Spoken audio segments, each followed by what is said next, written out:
Bonjour, bienvenue dans cette masterclass.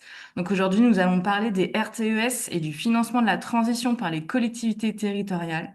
Et avant de commencer, je vais vous présenter l'opération Milliard, car cette masterclass vous est proposée par l'opération Milliard, dont je fais partie.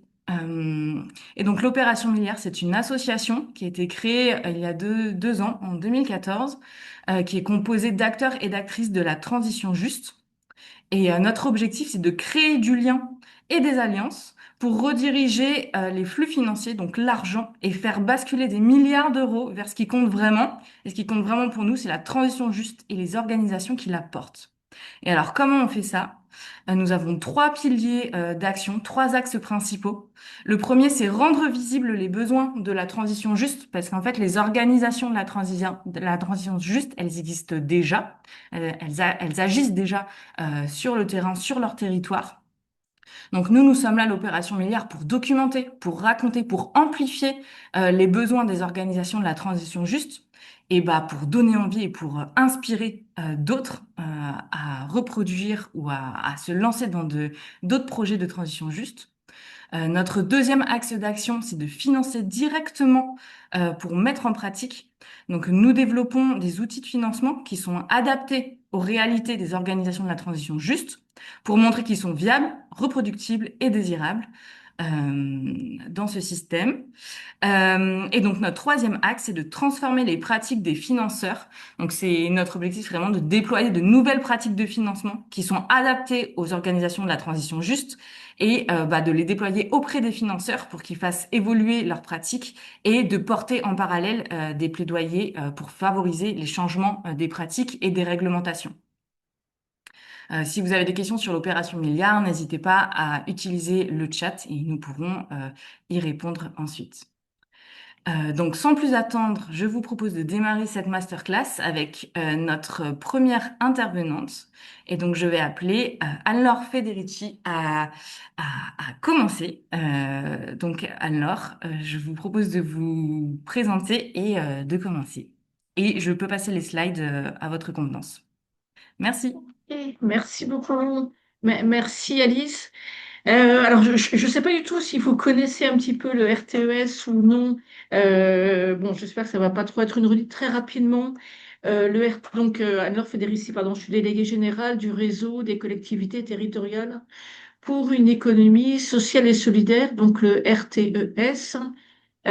Donc le RTES, c'est un réseau qui a été créé après les élections municipales de 2000, les élections municipales de 2001, pardon, ont vu pour la première fois des élus avec une délégation en charge de l'économie sociale et solidaire, à l'échelle des villes au départ.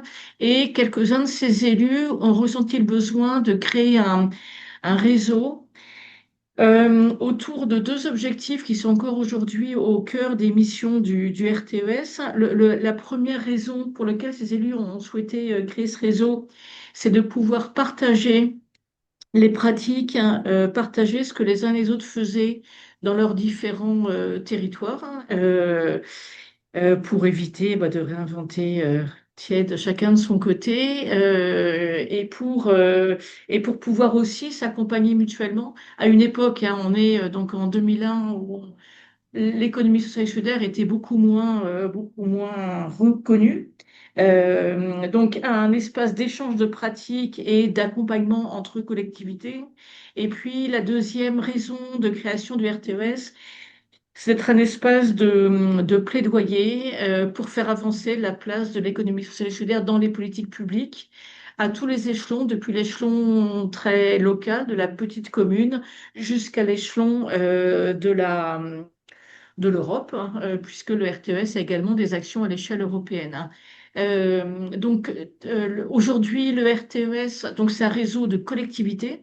Donc les adhérents du RTES sont des collectivités locales qui délibèrent en conseil communautaire, en assemblée régionale, pour rejoindre le RTES. Donc on a aujourd'hui un peu plus, alors là c'était les chiffres fin 2025, un peu plus de 182 collectivités locales adhérentes, et donc dont la région Nouvelle-Aquitaine, que Marie-Laure vous présentera.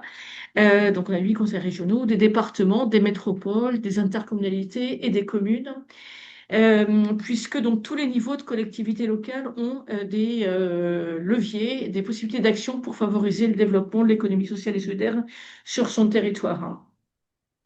Donc vous imaginez que notre actualité en ce moment était beaucoup le suivi des élections municipales, puisque ça plus de, plus de 60% de nos adhérents sont des collectivités, sont des communes ou intercommunalités, et donc tout le travail mené en ce moment pour voir la façon dont la politique en faveur de l'économie sociale et solidaire allait être poursuivie ou non à l'échelle de ces communes, intercommunalités et métropoles.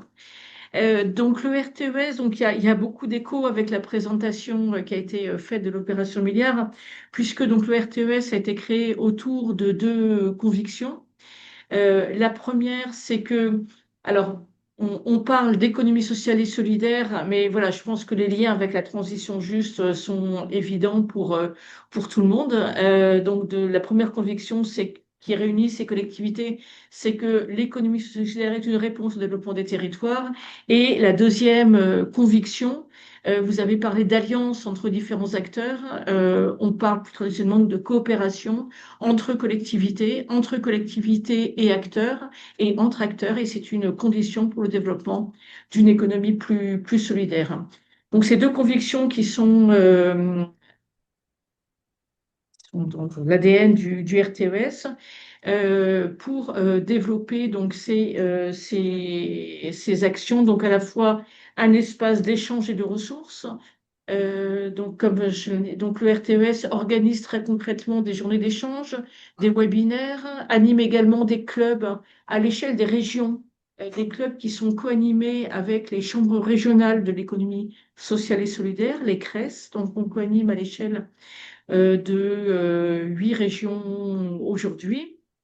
Euh, le RTES produit donc également un certain nombre de publications qui sont toujours basées sur des retours d'expérience de ce que font les collectivités locales, et donc en travaillant sur la façon dont les collectivités peuvent accompagner le développement de l'économie sociale et solidaire. Donc il y a bien sûr autour du financement, mais on met en évidence aussi les autres leviers possibles des collectivités. Et donc récemment, l'année dernière, on a sorti un ouvrage, par exemple, sur l'accès au foncier des acteurs de l'économie sociale et solidaire, comment les collectivités peuvent favoriser l'accès au foncier, que ce soit le foncier de la collectivité locale ou du foncier disponible sur le territoire, et quel rôle possible les collectivités pour favoriser cet accès au foncier. Une autre publication, c'est autour de l'alimentation durable. Voilà, on travaille sur différentes publications pour outiller, pour locales souhaitant favoriser le développement de l'économie sociale et solidaire, hein. On a également un certain nombre de chantiers de travail. Alors, je vois Cédric Zabot qui vient d'arriver. On a un chantier sur la place de l'économie sociale et solidaire dans les territoires ruraux, avec notamment un programme Tresson qu'on co-anime depuis plusieurs années avec la VIS. Et donc, on vient d'avoir la confirmation qu'on est un nouveau lauréat, enfin qu'on est lauréat de nouvel appel projet Tresson, et donc qui nous permet de travailler sur comment renforcer la place de l'économie sociale et solidaire dans les territoires ruraux.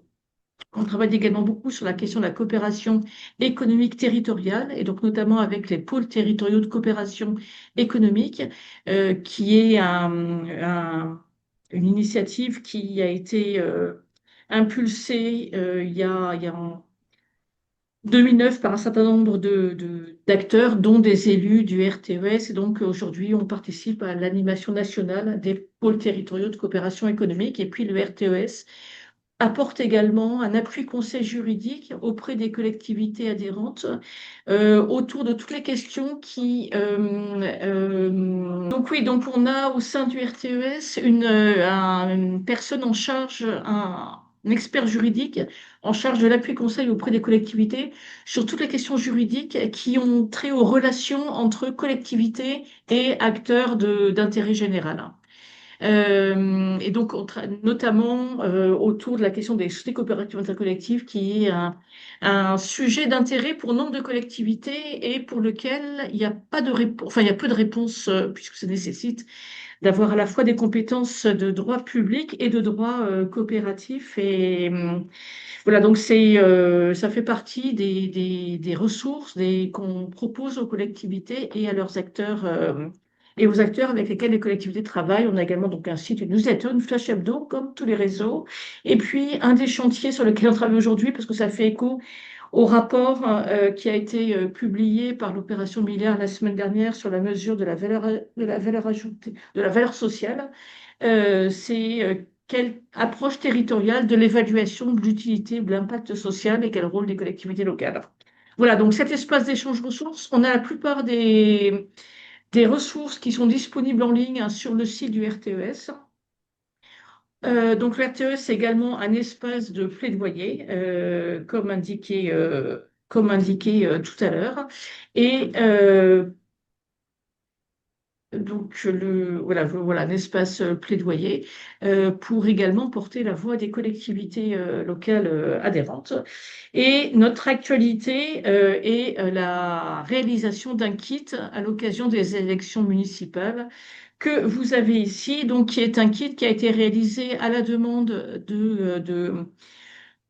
d'élus, il y a aux dernières élections municipales qui disaient, bah, nous, ça nous intéresse de travailler, on sent qu'il y a quelque chose à faire avec l'économie sociale et solidaire, mais comment travailler, sur quel sujet, et donc on a élaboré ce kit qui a été actualisé et largement enrichi pour les élections qui viennent d'avoir lieu, avec donc à la fois des fiches, on a 4-5 fiches introductives pour présenter très rapidement ce qu'est l'économie sociale et solidaire, comment en tant que collectivité, quel lien avec les politiques publiques.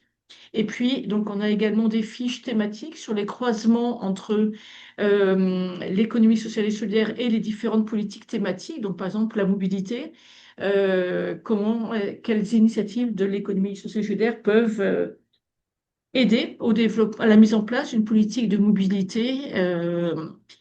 Donc des fiches thématiques et puis des fiches leviers, donc par exemple sur la commande publique responsable, qu'on verra un petit peu plus tard.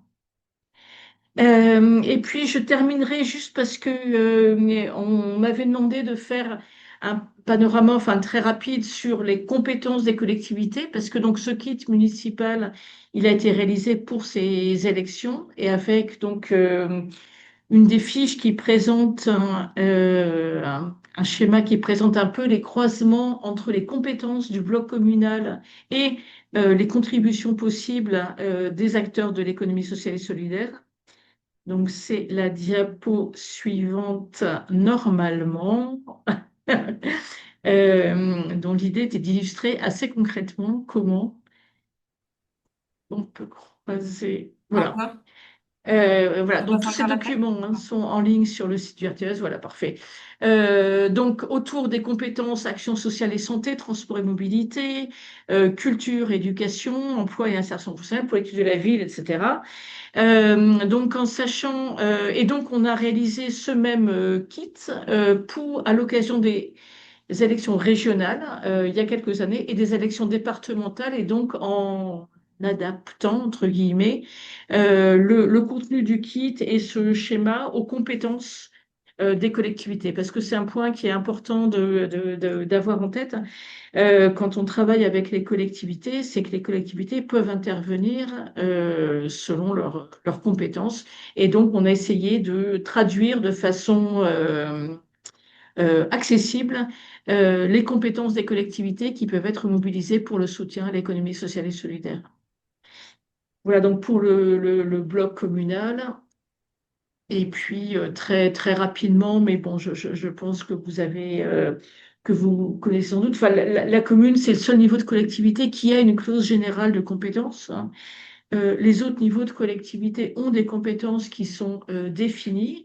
L'intercommunalité, donc ces compétences lui sont données par un transfert des compétences des communes avec des domaines qui sont obligatoirement transférés à l'intercommunalité.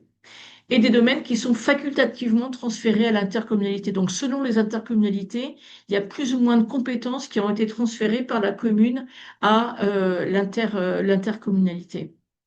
Voilà, très rapidement. S'il y a des questions, on pourra répondre, enfin, collectivement.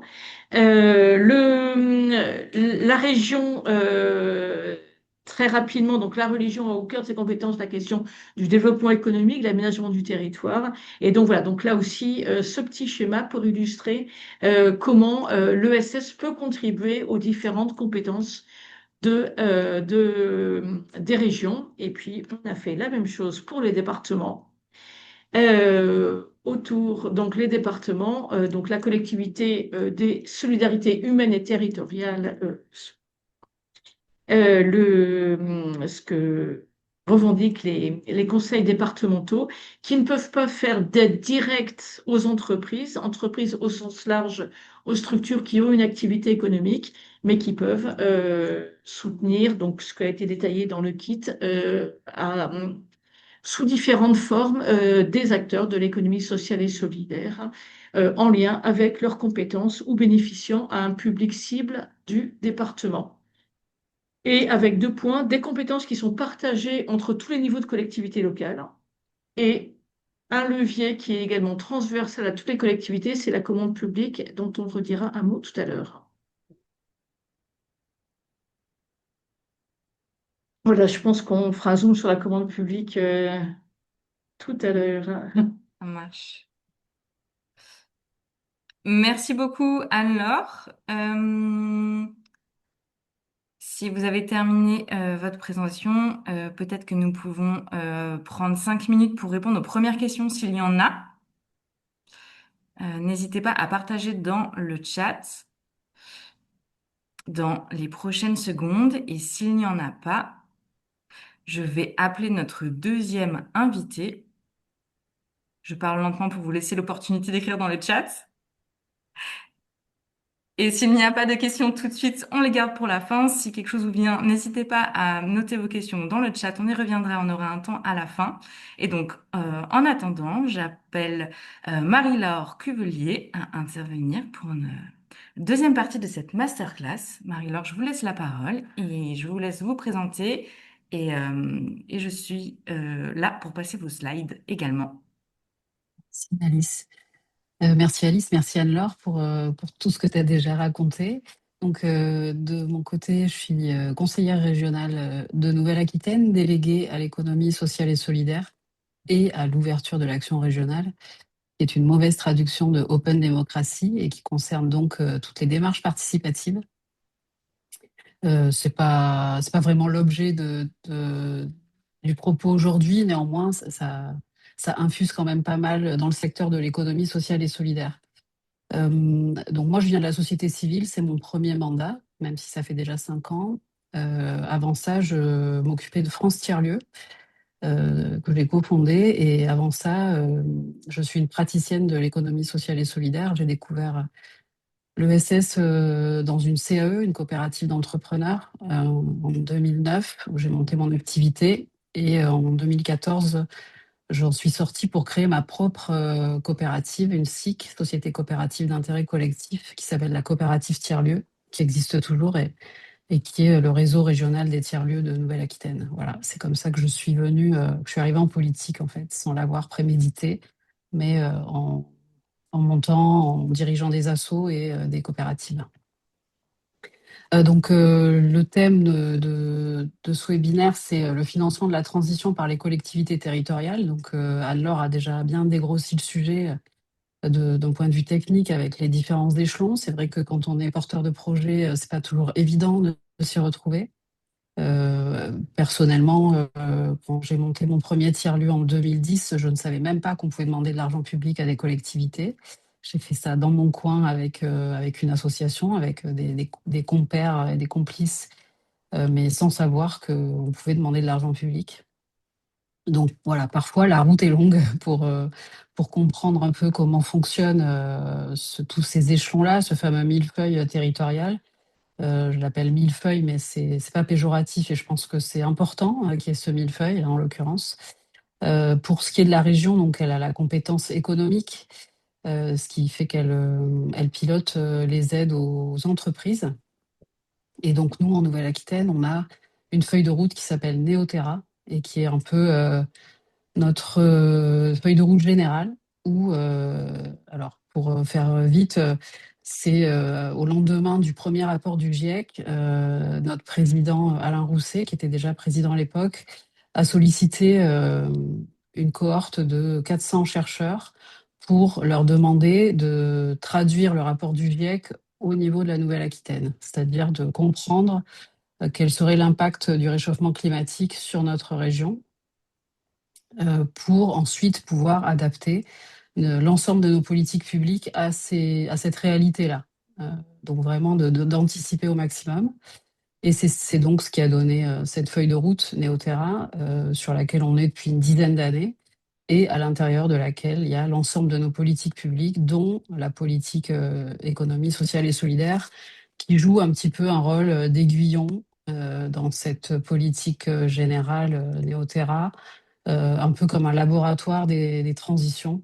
C'est-à-dire qu'on a des dispositifs qui sont pas très forts d'un point de vue enveloppe budgétaire, mais qui vont essayer de détecter des signaux faibles ou de permettre d'avoir une approche très expérimentale. On est ouvert à des propositions qui peuvent paraître, je vais pas dire saugrenues, mais en tout cas qui sont moins évidentes que beaucoup de projets que peuvent porter les entreprises ou les organisations, quelles qu'elles soient. Et donc voilà, c'est un peu l'ESS à la région. Ça fait une bonne dizaine d'années qu'il y a une direction de l'économie sociale et solidaire. Je crois qu'on a été la première région à avoir une direction dédiée. Aujourd'hui, c'est 18 personnes. Alors, sachant qu'on est, nous, une très grande région, on a 12 départements. On est grand comme l'Autriche.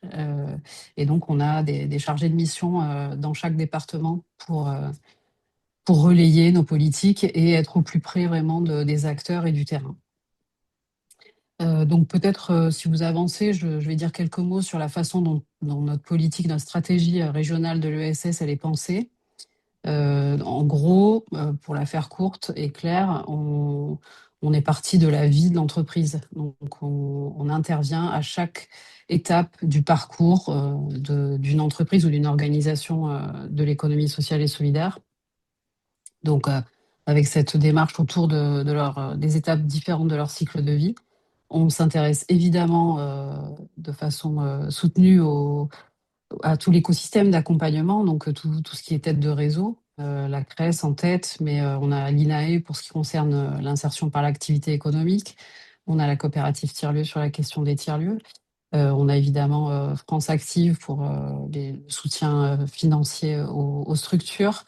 Voilà, je risque l'URSSCOP pour les sociétés coopératives. Voilà, je risque en oublier. Mais en tout cas, les principales têtes de réseau sont là et sont évidemment accompagnées par la région. C'est vraiment, et je pense que c'est valable pour l'ensemble des politiques régionales en Nouvelle-Aquitaine, on est dans une posture de facilitateur, c'est important de le dire, on n'est pas du tout interventionniste. Chaque politique est écrite avec les acteurs eux-mêmes, à qui on demande de se structurer et qu'on considère vraiment comme des tiers de confiance. Donc ça, c'est des choses qui prennent du temps, hein, des façons de faire. Et c'est vrai que la continuité politique au niveau de notre région a permis cela, quoi. Il y a un fort soutien à l'ESS depuis plusieurs mandats, ce qui a vraiment permis de développer une relation de confiance dans le temps et j'ai envie de dire une sérénité, même quand ça secoue un peu comme la période actuelle. Voilà, on a cette connaissance mutuelle durable et puis voilà, cette confiance qui fait que on affronte les éléments les plus difficiles ensemble et on discute et on rompt surtout pas le dialogue, bien au contraire. Et on essaye d'être complémentaires.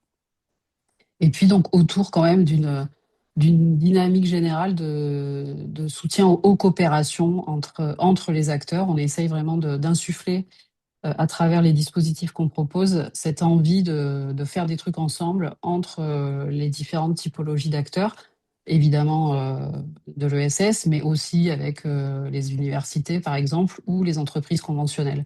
D'où vraiment ce côté laboratoire que je mentionnais au début. Vous pouvez avancer. Donc, toutes les slides, vous pourrez évidemment les transmettre, hein. Je ne vais pas rentrer dans le détail. Là, j'ai mis ce schéma, donc je n'ai rien dessiné moi-même sur ces slides. J'ai récupéré ça de la présentation du service ESS. Et puis, j'ai pris voilà, les quelques axes qui me paraissaient intéressants de partager. Donc, il y a 4 blocs principaux dans notre règlement d'intervention. Donc, le soutien des entreprises, je le disais, à chaque étape du cycle de la vie. Donc, il y a des fonds régionaux, mais il y a aussi, on le voit, avec l'amorçage ampli qui permet de financer le premier emploi d'une asso du FSE, donc des fonds européens. C'est la région qui gère les fonds européens. Et pour nous, c'est vraiment une brique très importante de ce qu'on fait avec l'économie sociale et solidaire. On vient en soutien sur voilà, la création, le développement d'activités. On a notamment un soutien aux créations de coopératives. Donc, on fait une aide au capital des personnes qui souhaitent rentrer ou créer une SCOP ou se transformer en SCOP ou en SIC. On fait de l'aide au conseil, ça c'est très intéressant. C'est souvent la brique qui peut manquer à des porteurs de projets d'avoir cette ingénierie au départ ou pour un changement d'échelle ou différentes modalités. Et puis le mécénat de pair à pair, c'est une, deux, trois structures qui ont envie de partager leurs pratiques, mais qui n'ont pas forcément le temps de le faire. Et donc là, ce sont des petites enveloppes qui leur permettent de passer ce temps nécessaire à ce benchmark interorganisation. L'accompagnement des structures en difficulté, c'est une brique qui a pris plus d'importance cette année. On réinterroge notre schéma autant que nécessaire, y compris en cours de mandat, pour savoir si ça colle toujours aux besoins des acteurs. Donc, il y a des bilans évidemment annuels avec chaque tête de réseau pour voir un petit peu si c'est toujours adapté aux besoins du terrain. Si ça ne crée pas trop d'effets d'aubaine aussi, pour voir si nos dispositifs ne tapent pas à côté. Donc ben là, cette année, pour exemple, on a la petite brique jaune qui manque dans la colonne de droite. C'est pas innocent, c'est qu'on a supprimé l'appel à manifestation d'intérêt qui s'appelle Innovation sociale. Alors parce qu'on est en restriction budgétaire, mais on n'a pour autant pas enlevé cet argent de l'ESS. On le réoriente sur la consolidation des structures déjà existantes. On s'est dit, vu le manque de visibilité budgétaire qu'on a sur les années à venir, chaque année en ce moment, on en est à peu près 150 millions d'euros de moins chaque année de la part de l'État.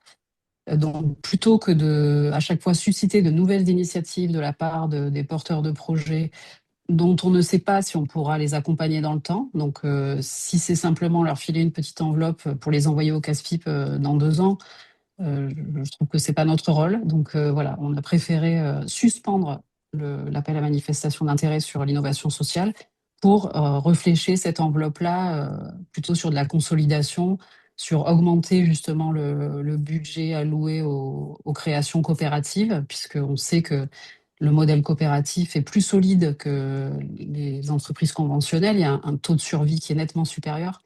Donc voilà, on préfère inciter les projets existants à se solidifier, à être plus robustes. On entend beaucoup parler de robustesse, je crois qu'on est en plein dedans. Et donc voilà, chaque année, on est vraiment très à l'écoute de notre écosystème pour ajuster. Et puis bah, l'écosystème lui-même, évidemment, qui a un soutien euh, d'année en année où pareil, on réajuste.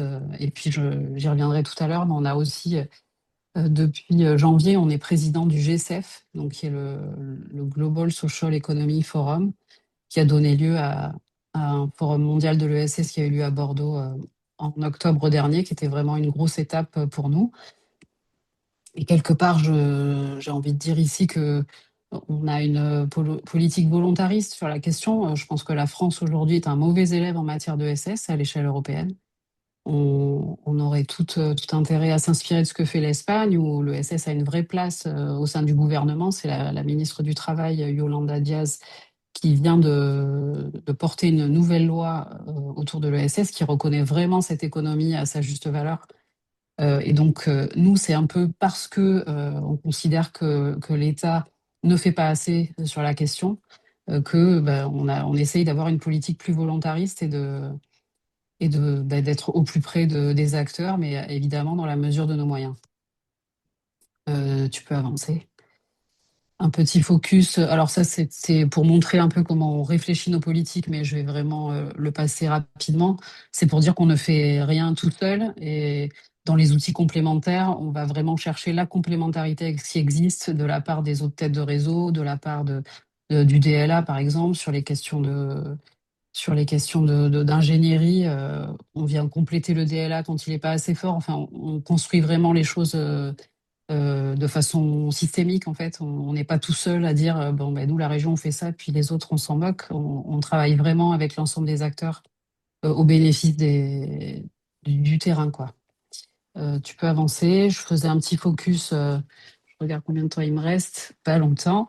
Je faisais un petit focus sur les tiers-lieux, puisque c'est un dispositif historique de la partie ESS régionale depuis 2011.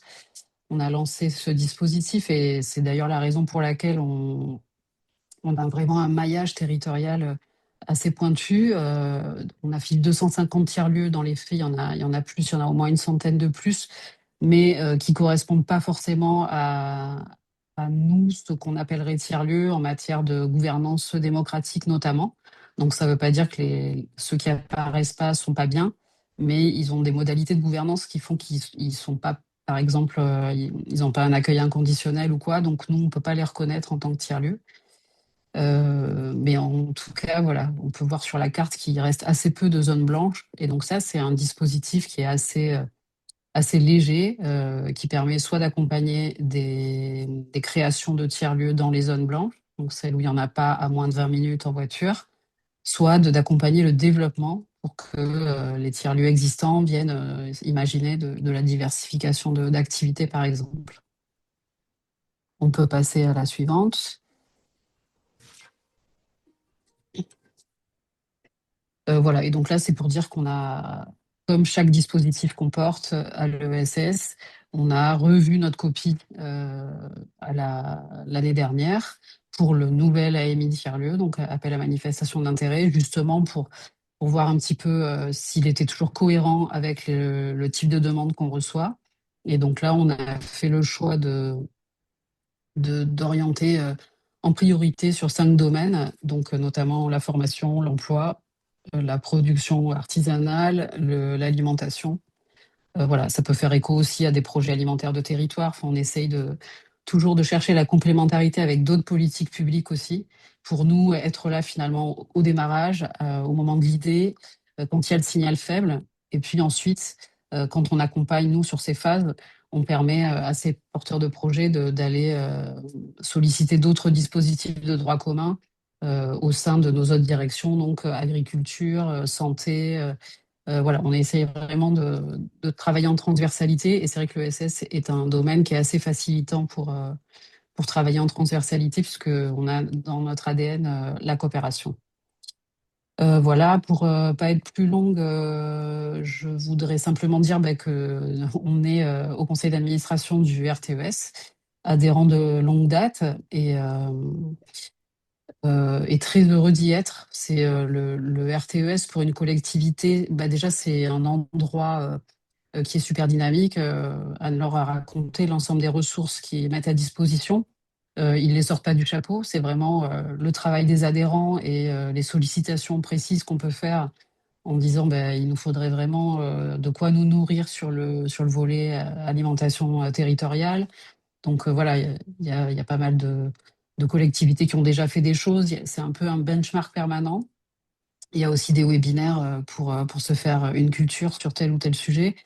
Et puis, moi, ce qui me plaît en tout cas, c'est le fait d'y croiser d'autres échelons où on n'est pas en concurrence, hein, où les départements, les intercommunalités, on a vraiment à cœur au sein de ce réseau de bosser ensemble alors qu'on peut techniquement être en rivalité sur le papier, parfois politiquement. Et donc, je trouve que là, c'est vraiment un endroit de convergence hyper intéressant où notre boussole commune, c'est l'économie sociale et solidaire. Et de ce point de vue-là, ce réseau-là est hyper riche et Et aujourd'hui, ce matin, j'ai reçu une nouvelle élue municipale dont c'est le premier mandat et qui a hérité de la délégation ESS. Alors, elle a la chance d'être élue à Mérignac, qui, je crois, est déjà adhérente au RTES. Mais donc, elle est venue me voir pour savoir un peu par quel bout elle devait prendre les choses. Et donc, je lui ai filé plein de documentation du RTES pour voilà, qu'elle se fasse une culture et qu'elle voit un petit peu ce qu'elle va être en capacité de faire sur son territoire, quoi. Voilà. Je sais pas si, je pense que mon temps est écoulé, donc je veux pas être trop longue, mais on pourra répondre aux questions et préciser si besoin. Merci beaucoup, Marie-Laure. Est-ce qu'il y a des questions dans le chat pour Marie-Laure maintenant? Nous avons encore un petit peu de temps sur cette masterclass, une quinzaine de minutes. Donc, si vous avez des questions, Super, n'hésitez pas à les mettre dans le sinon je chat. continue, hein. Parce que du coup, il me manquait juste une slide, si tu peux J'ai vu. la positionner. Voilà, c'était vraiment de dire qu'on travaille en écosystème et ce, à tous les niveaux. Donc le RTES, je viens d'en parler. L'alliance avec la CRES, elle est très importante. C'est vraiment l'endroit où les acteurs se retrouvent, le terrain. Région de France, on a un groupe au national des élus et ESS régionaux, qui est un endroit aussi très intéressant puisque ça nous permet aussi enfin moi en ce qui me concerne, je siège à la commission Europe et internationale du Conseil supérieur de l'ESS pour Région de France. Donc c'est vraiment d'avoir ce prisme région un peu plus précisément. Euh, et, et on est intégré à la commission économique, donc ça veut dire aussi qu'on peut faire un peu de lobbying par rapport à l'économie conventionnelle, puisque bien souvent, voilà, enfin, selon la culture ESS, dans certaines régions, on est quasiment inexistant. Et là, ça permet de voir voilà, tout ce qu'il est possible de faire quand on est une région en la matière. Et le GCF, je l'ai évoqué, donc ça, c'est un outil de soft power incroyable. C'est une association donc, qui est aujourd'hui basée à Bordeaux et qui a des adhérents dans 100 pays. Ce sont des gouvernements locaux, donc c'est un peu comme le RTES, mais à l'échelle mondiale. Et donc en termes d'échanges autour des pratiques, l'économie sociale et solidaire n'a pas du tout les mêmes réalités locales selon les continents. Et donc, ça permet aussi de voir ce qui se fait ailleurs. Donc, il y a des destinations qui sont très inspirantes, que ce soit le Québec de façon générale, qui a fait beaucoup en matière de coopération depuis des décennies, qui est très avancé sur cette culture-là, ou l'Afrique, qui a des dispositifs pour la jeunesse beaucoup plus développés que ce qu'on peut trouver chez nous. Et puis avec aussi des économies beaucoup moins formelles, donc qui sont à d'autres enjeux que les nôtres, et qui pour autant vont être hyper inspirants dans les pratiques et qui montrent à quel point cette économie sociale et solidaire peut être un levier d'émancipation et de démocratie aussi dans des pays qui ne sont pas toujours en démocratie. Voilà. Merci, Marie-Laure. Avec plaisir. S'il n'y a pas de questions dans le chat, moi j'ai une question. Est-ce que soit vous, Anne-Laure, soit vous, Marie-Laure, vous pouvez nous faire un état des lieux sur l'intégration des critères ESS dans les commandes publiques? À quoi ça ressemble aujourd'hui, en ce moment? Donc, si tu vas sur la slide suivante, il y a... Moi, je dis juste un mot, puis je laisserai Anne-Laure développer. Je pense qu'elle aura plus à raconter que moi. Puisque bon, moi, c'est pas trop mon sujet dans ma délégation, même si j'essaye de faire partie de ce comité de pilotage du SPASER, donc ce fameux schéma de promotion des achats publics socialement et écologiquement responsables, dont doit se doter toute collectivité aujourd'hui. Donc nous, on a une obligation, une clause sociale en fait dans l'ensemble de nos marchés pour inciter. Donc les marchés de la région, ça doit représenter quand même 650 millions d'euros annuels. Donc évidemment que c'est un levier hyper important pour soutenir les structures de l'économie sociale et solidaire, et notamment celle de l'insertion avec la compétence lycée, où on peut avoir du personnel issu d'entreprises adaptées, par exemple, sur certains postes. Donc nous, il y a une obligation, alors il y en a une obligation légale, et après, chaque collectivité est plus ou moins volontariste sur ces questions-là. Donc voilà, nous, je sais qu'il y a une clause, une obligation de faire travailler à partir d'un certain volume sur les marchés des entreprises d'insertion, soit directement, soit en s'assurant que le tributaire du marché va, dans ses sous-traitants, faire appel à des structures de l'économie sociale et solidaire. Voilà, le genre de deal qu'il peut y avoir. Mais nous, la clause, elle est pas seulement sociale, elle est environnementale, puisque ça ramène toujours, on voit sur le document que j'ai imprimé, qui a écrit Néoterra, donc notre fameuse feuille de route des transitions. Donc voilà, c'est chaque répondant à un marché, chaque candidat doit montrer patte blanche et dire quels sont les efforts faits par la structure, quelles sont les démarches de progrès, j'ai envie de dire. Et évidemment que ces questions-là vont peser dans le poids final, dans la pondération pour choisir le titulaire du marché, quoi. Voilà. Alors, si tu veux préciser.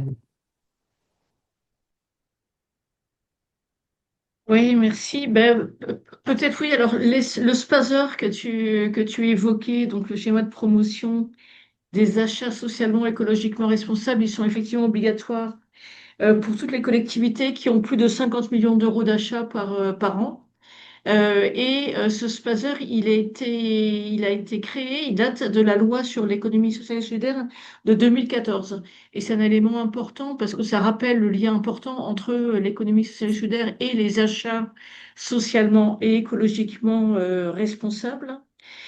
Sur le cadre aujourd'hui dans lequel s'inscrit par exemple ces SPASER, il existe un plan national pour l'achat public durable, le PNAD, qui est un plan national qui fixe des objectifs ambitieux, puisqu'on doit avoir, normalement tous les marchés doivent avoir au moins une considération environnementale et 30% des marchés doivent avoir une considération sociale.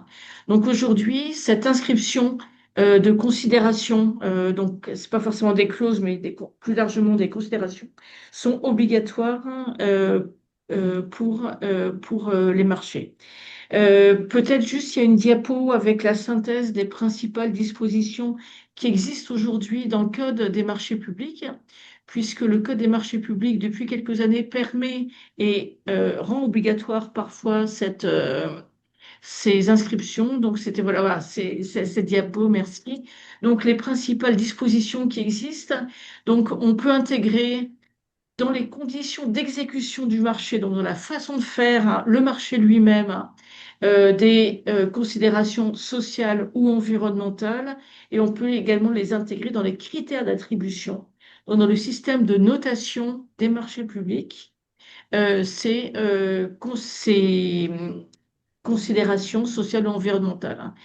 Donc, par exemple, conditions d'exécution, ça veut dire pour une collectivité qui souhaite construire une route, elle peut intégrer dans l'exécution du marché l'utilisation de matériaux ayant un impact peu important sur l'environnement, donc dans les conditions d'exécution du marché.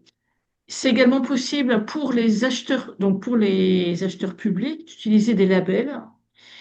Donc, par exemple, le label bio, d'agriculture bio ou équivalent, peuvent être indiqués dans les marchés publics. Et puis, également, donc, ces dernières années ont vu la possibilité d'introduire la notion de cycle de vie.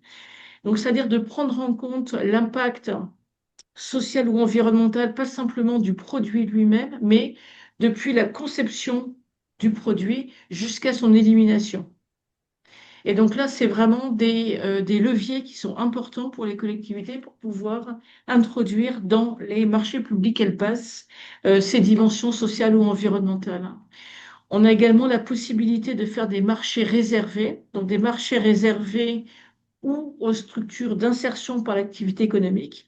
Donc, ne peuvent répondre à ces marchés que des structures d'insertion par l'activité économique. Donc, par exemple, des départements peuvent faire des marchés réservés pour le remplacement dans les collèges, hein. Je pense que c'est un peu le pendant de ce que tu indiquais, Marie-Laure. On peut avoir donc des marchés réservés, par exemple, pour la rénovation d'un lycée. Ça peut être un marché réservé à des structures d'insertion par l'activité économique. Et on peut avoir quelques marchés réservés, mais de façon beaucoup plus étroite, à des structures de l'ESS, donc au-delà des structures d'insertion par l'activité économique, mais là, c'est vraiment sur des marchés très spécifiques, sur des durées spécifiques aussi, ce qui fait qu'il y a très peu de marchés de ce type aujourd'hui. C'est un des sujets de plaidoyer qu'on essaie de développer à l'échelle nationale et européenne, puisque c'est une réglementation européenne. Il est également possible pour une collectivité de faire des marchés innovants, donc ou des partenariats d'innovation ou des achats innovants qui permettent d'avoir plus de souplesse dans la sélection des entreprises et surtout de pouvoir comment dire, encourager l'innovation qui est souvent technique, mais qui peut aussi être sociale dans ces marchés. Et puis également, donc depuis plusieurs années, on a une obligation d'allotissement, une dispense de procédure aussi pour les marchés qui sont inférieurs à 40 000 euros. Voilà, enfin très rapidement ce panorama sur ce qui est possible de faire. Et puis il y a également donc une diapo sur les ressources qui peuvent exister si vous souhaitez approfondir le sujet. Donc au sein du RTES, on a réalisation de ressources plutôt à destination des collectivités locales et donc notamment des personnes en charge du développement économique qui ne sont pas des spécialistes de la commande publique, mais justement pour donner quelques clés sur ce qui est possible de faire au travers de la commande publique. Et puis donc également sur le site de SS France ou dans des réseaux comme Alliance Ville Emploi, vous trouverez des ressources intéressantes, certaines ressources qui sont destinées aux collectivités, comme la plateforme Rapide, qui est vraiment un espace de partage d'expériences entre collectivités qui est extrêmement intéressant. Voilà, donc aujourd'hui, il y a beaucoup de ressources qui existent sur la possibilité de développer la commande publique responsable. Mais, et c'est un point d'attention du RTES, l'importance de la commande publique responsable, mais on est attentif au RTES, à l'importance de défendre aussi la diversité des modes de financement. La commande publique, c'est un élément important quand une collectivité achète pour son besoin propre des biens et des services. Mais on a aujourd'hui un phénomène de généralisation de la commande publique, y compris pour des activités, par exemple, comme la petite enfance, où on a aujourd'hui des structures associatives notamment, qui jusqu'ici étaient financées par la subvention et qui aujourd'hui, avec des collectivités qui aujourd'hui de plus en plus ont recours à de la commande publique et avec comment dire, des dangers importants qui sont entraînés par cette généralisation de la commande publique. C'est notamment le fait que ben, on est très loin de l'initiative associative, puisque la commande publique, on est bien sur un cahier des charges assez cadré, proposé par la collectivité. Donc, comment on peut reconnaître l'initiative associative? Et là, c'est la subvention qui permet cette reconnaissance de l'initiative associative, et puis aussi parce que on a des acteurs qui sont spécialisés de la réponse au marché public. C'est pas forcément les acteurs les plus aptes à, par exemple, animer un service local de petite enfance ou de la mobilité ou pour les personnes âgées. Et puis parce que quand même trop souvent, même si on a vu qu'il pouvait y avoir des considérations sociales et environnementales, le critère prix dans les marchés publics est un critère qui reste encore extrêmement important. Voilà, donc c'est un des sujets sur lesquels on travaille au RTES, c'est comment les collectivités ont aussi conscience, parce que c'est pas toujours le cas, que la façon dont elles travaillent avec les acteurs, c'est aussi un choix politique. C'est pas simplement un choix technico-juridique, c'est aussi un choix politique et qui a différentes manières de faire, et notamment donc de réhabiliter l'importance de la subvention, mais en sachant qu'il y a aussi des délégations de services publics qui peuvent être intéressantes à condition d'avoir bien des critères qui soient bien définis par la collectivité locale. Et puis enfin, on travaille aussi sur la question des services d'intérêt économique général qui nous semble aussi une piste, alors peu explorée encore aujourd'hui, mais qui permet à un acteur public de financer des obligations de service public tout en étant conforme à la réglementation européenne. Parce que l'Europe interdit en général l'aide publique pour des activités économiques. Mais dans le cas des services d'intérêt économique général, c'est possible. Ça permet de définir, dans l'idéal, conjointement entre la collectivité et des structures du territoire, quelles sont euh, les, euh, comment dire, les obligations de service public, donc quels sont les éléments qui sont importants de pouvoir être assurés par la structure et donc de financer, que la collectivité finance bien ses obligations de service public. Voilà rapidement sur cet éclairage demandé sur la commande publique. Merci beaucoup Anne-Laure et merci Marie-Laure pour votre intervention tout à l'heure. Je vois Julien qui lève la main.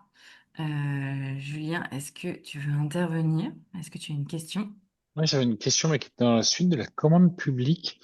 Ça concernait plus particulièrement les coopératives ou les SCIC, dont les collectivités locales sont, euh, je trouve plus sont sociétaires, voilà. Sociétaires, Sociétaire. ou Merci, peuvent l'être j'avais en le tout mot, cas. ou peuvent l'être. Mm. Mm. Euh, Est-ce que cela facilite la commande publique de la collectivité auprès de la coopérative dont elle est sociétaire? Comment est géré ce cas? Je te laisse répondre alors. Moi, je peux parler de mon cas personnel, mais Ouais. au contraire, c'était pas aidant, moi, je trouve. Hmm. Oui, bon. Je pense qu'il ne faut pas que la motivation de la collectivité pour être sociétaire d'une SIC soit la réponse à une commande, à la possibilité de. Enfin, c'est possible. Enfin, une collectivité qui est sociétaire d'une SIC, la SIC peut répondre au marché public de la collectivité. Voilà, ça, c'est possible. Il y a un certain nombre de précautions juridiques qui sont à avoir en tête, hein, euh, pour éviter notamment que les élus siégeant à la SIC soient jugés partis. Mais bon, c'est relativement bien cadré. L'intérêt pour la collectivité de participer à des SIC, ça permet d'aider à la création d'une structure économique répondant aux besoins du territoire et ça permet à la collectivité, quand elle participe notamment au conseil d'administration, par exemple, de la SIC, de prendre conscience d'un certain nombre de l'environnement économique, du contexte. Enfin, on a beaucoup de retours d'élus qui, en participant à des SIC, disent qu'ils ont une connaissance bien plus approfondie des contraintes économiques. C'est pas toujours le cas alors pas du tout pour Marie-Laure, mais voilà, des élus n'ont pas forcément une connaissance des contraintes économiques d'une structure, de la réalité des activités. Donc ça peut avoir un rôle intéressant à ce, à ce sujet. Et donc, c'est possible pour une collectivité, une SIC, de répondre à un marché public de la collectivité. Ça peut permettre de mieux adapter le cahier des charges de la commande publique, enfin du marché. Mais par contre, il faut faire très attention au risque hein, de ne pas respecter la concurrence, en fait. Mm. Mais je crois que Cédric, tu voulais peut-être intervenir sur ce sujet, ou Mm. c'était sur un autre sujet. Non, c'est plutôt sur un autre sujet, mais Ok, je peux laisser se terminer la discussion et puis après, je vais comment dire. Ouais. Bah, peut-être alors Marie-Laure, si tu veux compléter par rapport à la SIC, dont la région est Euh, sociétaire. Nous, ouais, voilà, on s'est rendu compte que c'était un peu par accident. Alors, c'est plutôt lié à une antériorité avant la fusion des régions. Mais globalement, la région Nouvelle-Aquitaine ne prend pas de part dans des SIC, et notamment parce qu'il y a ce flou en matière de concurrence, quoi. Et donc, de l'autre côté, quand moi, je m'occupais de la coopérative tiers-lieu, donc on n'avait pas souhaité que enfin, la région était notre partenaire naturel, la région Aquitaine à l'époque, mais on n'avait pas souhaité qu'elle rentre au capital, même si on faisait une SIC, justement parce que ça nous aurait mis dans une drôle de situation de ensuite répondre à des marchés. Enfin, je sais pas, ça brouillait un peu les choses en termes de concurrence aux autres acteurs. Donc on avait préféré pas se mettre en difficulté. Et par ailleurs, donc on a une SIC qui s'appelle Culture Santé, dans laquelle la région a pris des parts il y a très longtemps.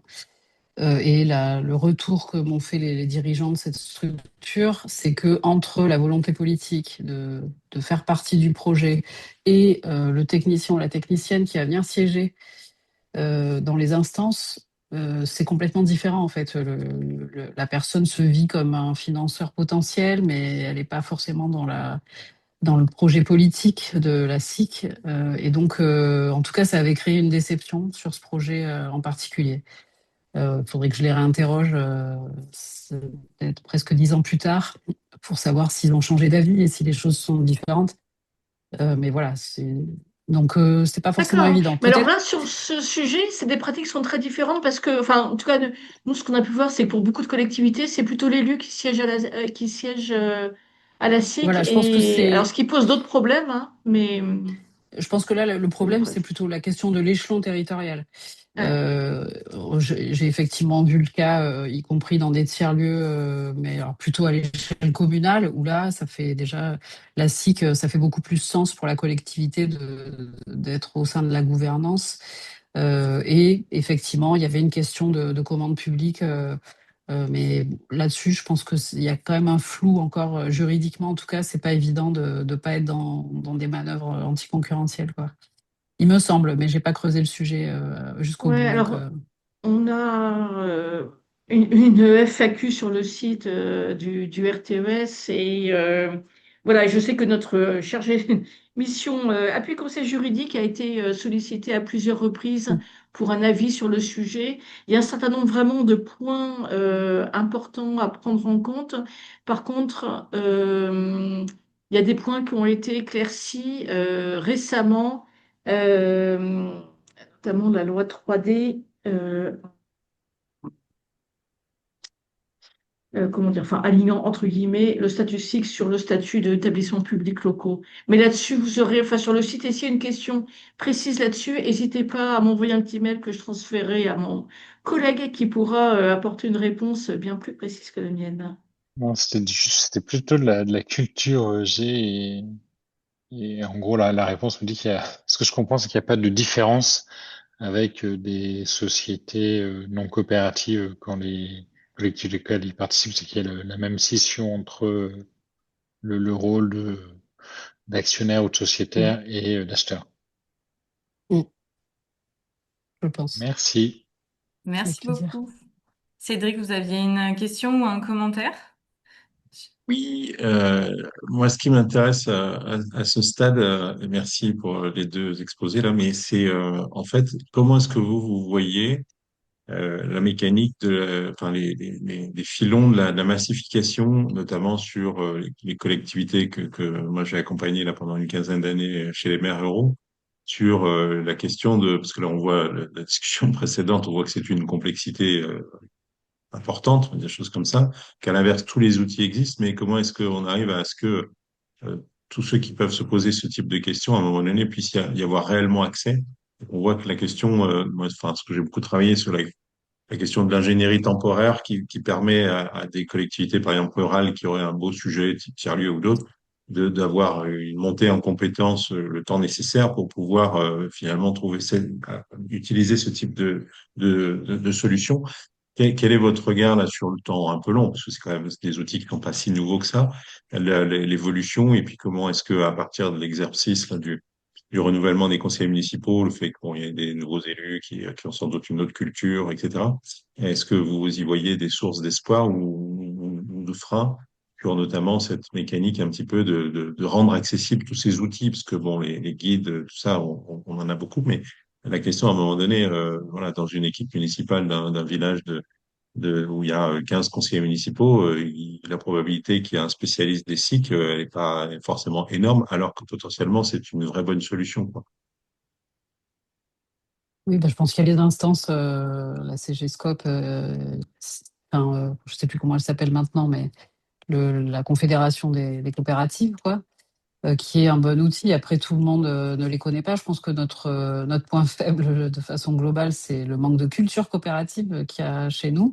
Et puis, que à certains endroits cruciaux dans la structuration de ces organisations, on a le vent de face. Je vais pas citer de nom, mais en tout cas, chez nous, les chambres consulaires, c'est juste l'enfer. Quelqu'un qui veut créer une structure pour qu'il ait une information sur le modèle coopératif, je pense qu'il va devoir se lever tôt au sein de la CCI. Et donc, nous, c'est là-dessus qu'on essaye d'œuvrer avec l'URSSCOP, notamment en faisant rentrer l'URSSCOP dans le conseil d'administration des chambres de commerce, des chambres d'agriculture, enfin, qu'il y ait au moins une acceptation, voire la CRES. Mais pour l'instant, nous, c'est un refus pur et simple au niveau de notre département. Donc, c'est plutôt voilà, la question de la culture coopérative qui doit infuser l'ensemble y compris des formations, en fait, dès l'école, dans les programmes d'économie, on ne sait pas tout ça. Donc, petit à petit, ça va venir. Après, moi, je suis plutôt très optimiste de nature. Et donc, quand je vois les nouveaux élus, effectivement, je me dis que les choses avancent. Il y a de plus en plus de, de gens convaincus. Et d'ailleurs, je voulais faire une petite remarque au début que j'ai oublié de faire. On a vu que dans le concours d'entrée à l'ENA, enfin, ce qui s'appelle plus l'ENA, mais qui s'appelait l'ENA, il y avait l'opération Milliard dans le sujet. Donc, je me dis, on est quand même sur des signaux plutôt encourageants de prise de conscience des transitions, de changement d'époque, et qui se traduit effectivement par beaucoup de listes de société civile aussi au niveau municipal, beaucoup d'acteurs qui ont envie de s'engager pour leur territoire, et avec ça, peut-être beaucoup plus de connaissances des modèles coopératifs. En tout cas, je le souhaite très fort. Nous, c'est vrai que ça a mis du temps à infuser, mais notre président a emmené le club des ETI en visite à Mondragon, donc qui est vraiment le réseau coopératif emblématique espagnol, alors qu'il y a plusieurs décennies d'histoire et qui n'est pas forcément réplicable. Mais en tout cas, ça montre aussi que, en termes de modèle d'entreprise, le partage de la valeur, la gouvernance démocratique, les salariés qui on voit au chapitre, c'est le sens de l'histoire aussi, quoi. Donc, voilà, je pense qu'il faut pas être pressé, mais nous, c'est aussi ce qu'on essaye de faire à travers nos politiques, d'infuser et de faire que la culture coopérative se diffuse le plus possible, parce que bien souvent, ce qu'on entend, c'est trop compliqué. Ben non, c'est juste qu'on ne connaît pas, mais c'est pas plus compliqué que monter une SA ou une SARL. C'est des modalités un peu différentes, mais il n'y a rien d'infaisable, loin de là. Oui, Merci. c'est vrai que je pense que le rôle des régions est sous d'autres regards du rôle des départements par rapport à l'ensemble des territoires est important. Enfin, j'ai le souvenir d'avoir participé à quelques réunions à la région Nouvelle-Aquitaine autour, alors je ne sais plus comment ça s'appelait, pas cœur de ville, mais enfin de soutien de la région des démarches de coopération territoriale des intercos qui étaient vraiment aussi des lieux de ressources, enfin d'accès à l'ingénierie pour toutes les collectivités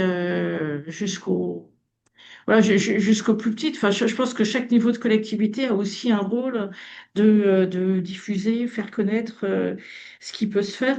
Nous, on essaie aussi de travailler avec les agences de l'État type ANCT et ADEME en rue sur comment est-ce qu'elles peuvent aussi intégrer dans leur propre programme d'accompagnement ces éléments. Et là-dessus aussi, moi, je pense que ça, alors même s'il y a la question des moyens toujours, mais ça se diffuse quand même. Le dernier appel à projet de l'ADEME sur la question de la coopération économique territoriale, je ne sais plus comment il s'appelle, il est vraiment, enfin, très très proche de ce qu'on essaye de défendre, de promouvoir depuis plusieurs années. La question de la formation, tu as évoqué, Marie-Laure, aussi bien des agents des collectivités que des élus et importantes, hein. Euh, et puis, je pense quand même que la diffusion des outils en ligne et autres peut aujourd'hui quand même, alors avec des risques dérives aussi, mais faciliter la diffusion, le partage d'expériences entre territoires, au-delà des questions de distance. Enfin, notamment un travail qui est en train d'être mené autour de Pierre Calam, euh, que je trouve vraiment intéressant, avec l'idée de pouvoir avoir une, une plateforme, alors ça résout pas tout, mais qui puisse repérer ces initiatives territoriales et favoriser l'échange entre territoires. Donc il y a des perspectives de massification, il me semble, pour lesquelles on peut effectivement être plutôt optimiste, avec aussi l'arrivée de nouveaux élus dans les collectivités qui, pour beaucoup, enfin pour un certain nombre, sont passés par l'économie sociale et solidaire. On est en train de commencer un peu un repérage de tous ces élus. La déléguée générale de C'est l'opération Milliard a été élue maire. Et voilà, on voit de plus en plus de ces acteurs de l'ESS qui s'engagent aussi en politique. Et juste sur les champs de l'agriculture, moi j'ai vraiment été très étonnée pour une réunion il y a un mois à Champ d'agriculture France sur l'intérêt aussi des champs d'agriculture départementales autour de ces formes de l'économie sociale et solidaire qui permettent la coopération territoriale et notamment les SIC. Il y a des choses qui évoluent, je pense. Et du coup, j'en profite, un sujet qui est hyper important pour les nouvelles équipes installées dans les communes, c'est enfin, la contrainte rend créatif, et donc je pense que l'ESS, c'est aussi le pouvoir transformateur de l'ESS peut s'exprimer là-dedans avec les coopératives citoyennes d'énergie à l'échelle communale. Je pense qu'il y a, en tout cas, c'était porté dans pas mal de programmes municipaux sur mon territoire. Mais j'imagine que c'est le cas au niveau national. Et là-dessus, nous, en Nouvelle-Aquitaine, on a une tête de réseau régionale qui s'appelle Sirena et dont l'objet est la transition énergétique locale et citoyenne. Donc voilà, si vous les identifiez, que vous allez les voir, eux, ils vous disent il faut faire une SIC, il faut faire une asso. Il y a tout le soutien technique qui vient vous épauler. Et nous, derrière, on a les petits dispositifs de soutien à l'ingénierie qui viennent financer ça. Donc Oui. aujourd'hui, on peut, les outils existent. Maintenant, voilà, il n'y a plus qu'à. Dans ce Merci. domaine-là, pardon, dans ce domaine comme d'ailleurs, ça vaut pour les autres domaines, mais moi j'avais obtenu là, que la préfecture de région, je me souviens, la préfecture, pas le conseil régional, Auvergne-Rhône-Alpes, avec la NCT, fasse le travail inverse, c'est-à-dire de capter le maximum de professions de foi et sanctionner positivement par le scrutin, et puisse faire une analyse avec des outils, de différentes formes d'intelligence humaine, artificielle, etc. Et ensuite de dire, ben voilà, par exemple, à l'échelle de la région Auvergne-Rhône-Alpes, voilà, pour les questions de transition, voilà l'intensité finalement de l'attente. Et à partir du moment où c'est un commun, ça change la nature du rapport. C'est que c'est les territoires qui détiennent le pouvoir d'initiative et le pouvoir d'agir. À partir du moment où les opérateurs sont invités à changer de posture en disant, ah, tiens, effectivement, c'est pas plutôt que de deviner qu'il faudrait faire un appel à projet sur tel ou tel sujet, on peut citer ceux de l'ADEME et plein d'autres, mais d'inverser. Donc, c'est en cours puisque Mm. l'élection est récente et la mécanique est provisoire. Mais je pense que ça vaudrait peut-être le coup, en fonction de vos univers d'opération, de peut-être susciter, ou enfin, d'utiliser cet exemple-là pour peut-être le proposer dans votre région, enfin, dans à votre préfecture de région, parce que je pense que l'intérêt, il est national. Si on sort pour Mm, dire, il y a 20 000 communes qui veulent s'engager dans la transition, c'est pas mm, exactement le même message que de dire, ah bah oui, celui-là, il veut faire une chaufferie bois, ou etc. On voit mm, on peut gagner du temps, quoi. Moi, c'était un peu bien sûr. l'intuition que j'avais eue. Donc voilà, sachez en tout cas, peut-être vous pouvez dans vos grades et qualités solliciter la préfecture de région là-dessus pour savoir où ils en sont, parce que bon, la captation, elle est en cours. Enfin bon, j'imagine qu'ils ont quand même pu récupérer l'essentiel. Et ensuite, le traitement, bon, ça prendra un peu de temps, mais c'est la NCT qui s'occupe de ça. Je pense Ok. qu'il pourrait proposer une analyse enfin, qui permette un enseignement assez tôt, c'est-à-dire en gros avant l'été, de pouvoir avoir une espèce de photographie des ambitions Alors là, c'est à la maille communale, mais bon, c'est pareil, si le président d'Interco est intelligent, il capte les 35 programmes municipaux qui ont été adoptés et il fait son projet de territoire avec, quoi. Bon, donc voilà, c'était un peu ça l'intuition, donc c'est en cours. Ok. Et la NCT, qui est-ce qui s'occupe de... Qu'est-ce C'est qui... Alexis Boudard. Et c'est purement sur la partie traitement, hein, et c'est en gros de l'analyse de données qu'on peut faire. Mais le pilote, c'est la préfecture, le SGAR ruralité de la préfecture Auvergne-Rhône-Alpes. Merci beaucoup pour toutes vos Merci. interventions. L'heure tourne et nous arrivons à la fin de cette masterclass. Peut-être en une demi-minute et en guise de résumé ou de conclusion, est-ce que concrètement vous pouvez nous dire, moi je suis une organisation de la transition juste, quand et comment je peux approcher mes collectivités territoriales? En gros, très concrètement, en deux, trois mots, comment je fais? Je suis une organisation de la transition juste. Je peux appeler la région, même si ça n'a pas trop vocation à être un guichet pour les particuliers. En tout cas, les entreprises, ça vous nous trouvez. Il y a toute une programmation, plein d'événements. Et puis, évidemment, la chambre régionale, l'URSCOP. Il y a plein de manières différentes d'entrer dans la transition juste. Et aujourd'hui, avec les réseaux sociaux et tout ça, je pense que c'est difficile de ne pas nous trouver, quoi. Merci. Alors, vous avez... Peut-être, ouais, donc juste, enfin, c'est vrai que savoir qui fait quoi, c'est vraiment, enfin, je pense que c'est vraiment la première étape. Et après, il me semble que ce qui est important, c'est aussi de voir comment, en tant qu'organisation, je peux contribuer à une politique. Et d'être sur cette idée on vient pas demander de l'argent, on vient apporter des ressources, on vient apporter une expertise, on vient apporter aux collectivités locales. Merci beaucoup pour vos réponses succinctes et efficaces. Je vous propose que nous terminions la masterclass maintenant. Nous avons un peu dépassé le temps. Juste un rappel, donc à l'Opération Milliard, nous avons une série de masterclass toute l'année et la prochaine a lieu le 5 mai. Vous pouvez vous inscrire sur le site de l'Opération Milliard. Elle sera sur le partage de la valeur créée de façon différente, donc sur notamment les dividendes alternatifs. Et ça serait une masterclass du cycle partage de la valeur. Merci beaucoup pour votre participation. Bonne soirée et à très bientôt. Merci à vous. Au revoir. Puis, au revoir. Au Merci, revoir. au revoir.